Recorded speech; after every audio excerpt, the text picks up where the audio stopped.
Fernando Alonso is universally acknowledged as one of the most complete and ferocious talents Formula One has ever produced.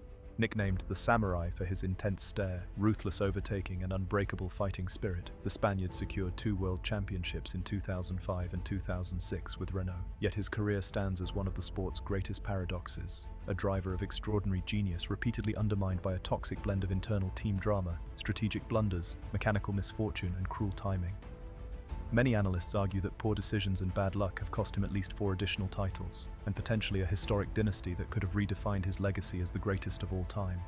This is the story of Alonso's curse, 4 heartbreaking near misses between 2007 and 2012, and the monumental what if that may have cost him 8 more championships. Part 1, Self-Destruction and Betrayal, 2007 and 2008. The curse announced itself dramatically in 2007. Fresh off back-to-back titles, Alonso joined McLaren as the reigning champion alongside a sensational rookie named Lewis Hamilton. What should have been a dream partnership quickly descended into a toxic civil war. The 2 drivers clashed repeatedly, with tensions exploding during the Hungarian Grand Prix when Alonso deliberately blocked Hamilton in the pit lane during qualifying. The infamous Spygate scandal, McLaren's use of Ferrari technical information, further destabilized the team, leading to a massive fine and Constructors' Championship disqualification. Despite the chaos, Alonso and Hamilton both finished the season on 109 points. Kimi Räikkönen won the title with 110 points for Ferrari, 1 single point ahead.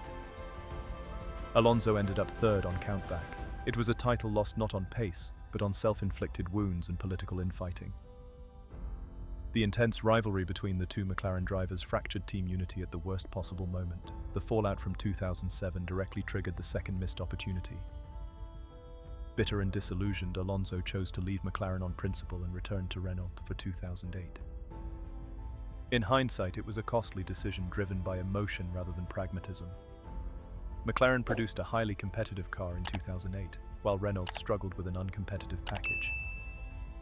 Hamilton and Felipe Massa fought for the title down to the final corner in Brazil, with Hamilton emerging victorious. Alonso, meanwhile, managed just 2 wins and finished a distant 5th in the standings. Had he stayed at McLaren, most observers believed the 2008 championship would have been his for the taking. Instead, a principled but impulsive exit robbed him of a dominant car for a second straight season. Part 2, Strategy and Bad Luck, 2010 and 2012. After 2 difficult years back at Renault, Alonso moved to Ferrari in 2010 and immediately demonstrated his class. He dragged a competitive but not always superior car into title contention through sheer consistency and brilliance. Heading into the final race in Abu Dhabi, Alonso led the championship. All he needed was a solid 4th place finish to secure his 3rd title. Instead, the curse struck through a disastrous team strategy call. Ferrari reacted nervously to a pit stop by rival Mark Webber and brought Alonso in early on lap 15. The decision dropped him behind the slower Vitaly Petrov in the Renault and Nico Rosberg. Trapped in dirty air for most of the race, Alonso could not overtake the Renault despite repeated attempts. He finished a frustrated 7th. Sebastian Vettel won the race and the championship by just 4 points. It remains one of the most infamous strategic errors in F1 history. Alonso's title hopes undone by his own team at the decisive moment. If 2010 was a story of strategy failure, 2012 was pure heartbreak and bad luck. Alonso was driving a clearly inferior Ferrari F2012, significantly down on pace compared to the dominant Red Bull of Vettel. Yet through remarkable consistency, aggressive driving and tyre management, he led the championship for large parts of the season and kept the title fight alive until the final races. Misfortune mounted relentlessly. A first-lap crash in Belgium, caused by contact with Romain Grosjean, cost him a certain podium or better. Reliability issues and other incidents further eroded his points tally. In the end, Vettel claimed the title by a razor-thin 3 points. Alonso's performance that year is still regarded by many as one of the finest seasons ever driven in an uncompetitive car. The genius was undeniable, but the weight of misfortune in a car that simply wasn't quite good enough proved too much. Part 3, the multi-championship what if, 2009 onwards. The deepest layer of Alonso's curse lies in a single decision made in 2008. At the time, the Honda factory team was struggling and offered Alonso a contract for 2009. Managed by Ross Brawn and Nick Fry, the team was on the brink of collapse when Honda withdrew.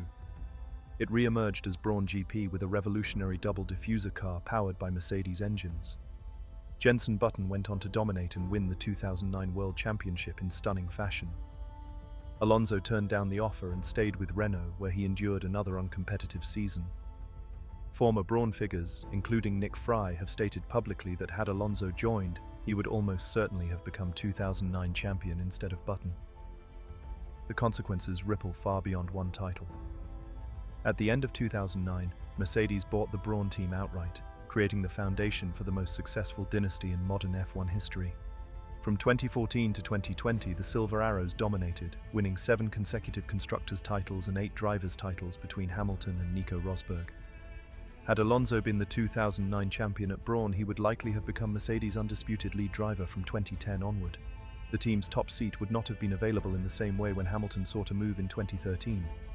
Alonso, already a proven multi-time champion with immense experience, would have been perfectly placed to lead the hybrid-era Mercedes project. This alternate timeline suggests he could have claimed the titles in 2014, 2015, 2016, 2017, 2018, 2019, 2020, and possibly 2021, potentially adding 8 more championships to his tally. Instead, Hamilton stepped into that seat and built his own record-breaking legacy. A single choice in 2008, influenced by management and short-term thinking, may have altered the course of F1 history and denied Alonso the chance to become the most decorated driver of his generation. The price of timing. Alonso's career is a masterclass in raw driving talent, adaptability, and mental toughness. He has delivered countless memorable performances across different eras and teams, from his early Renault dominance to Ferrari heroics, and later Aston Martin resurgence. Yet the recurring pattern of self-inflicted wounds in 2007, emotional exits in 2008, strategic disasters in 2010, and sheer bad luck in 2012 paints a tragic picture. The greatest irony is the curse of timing. Alonso's genius was perpetually undermined by being in the wrong place at the wrong moment, or choosing the wrong path when the right one was available. The Brawn to Mercedes story remains the ultimate what-if, one missed opportunity that could have delivered not just 1 or 2 more titles, but a dynasty that might have placed him alongside or even above the sport's all-time greats. Today, Alonso continues to race with the same fire that defined his prime. At an age when most drivers have retired, he still delivers qualifying laps and racecraft that dazzle fans. His 2 championships are hard-earned, but the 4 or more that slipped away continue to fuel debate among enthusiasts. Fernando Alonso remains the ultimate what could have been, a Spanish samurai whose blade was sharp enough to conquer the world, yet whose path was repeatedly blocked by misfortune, misjudgment, and the cruel hand of timing. In the end, his story reminds us that even the greatest talents in Formula One are at the mercy of circumstances beyond pure speed. Alonso's curse is not a lack of ability, but a haunting series of near misses that turned potential greatness into eternal fascination.